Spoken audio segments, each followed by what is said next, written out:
जो सिंध 71% पाकिस्तान की गैस पैदा करता है, जो सिंध पाकिस्तान का 58.5% पेट्रोल पैदा करता है, जिस सिंध के पास दुनिया का 6th लार्जेस्ट कोल रिजर्व है, जो सिंध पाकिस्तान के टैक्सेस का 70% देता है, जिसके पास 2 डीप सी पोर्ट हैं, कराची और केटी बंदर, जो पाकिस्तान के गन्ने का 40% देता है, पाकिस्तान के केले का 45% देता है, जो सिंध पाकिस्तान की खजूर का 50% देता है, गंदम का 30% देता है, राइस का 28% देता है, उस सिंध में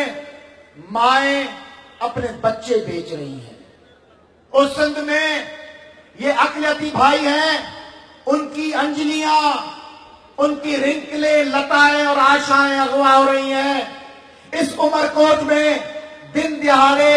2 हमारे अकलियती भाइयों को कत्ल कर दिया गया, चक में सिंधियों को मार दिया गया चुन चुन के, खैरपुर में हमारे हुर भाइयों को दिन दिहाड़े कत्ल किया गया 12 लोगों को।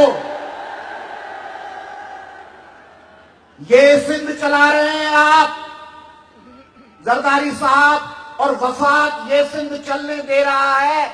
और खामोश है।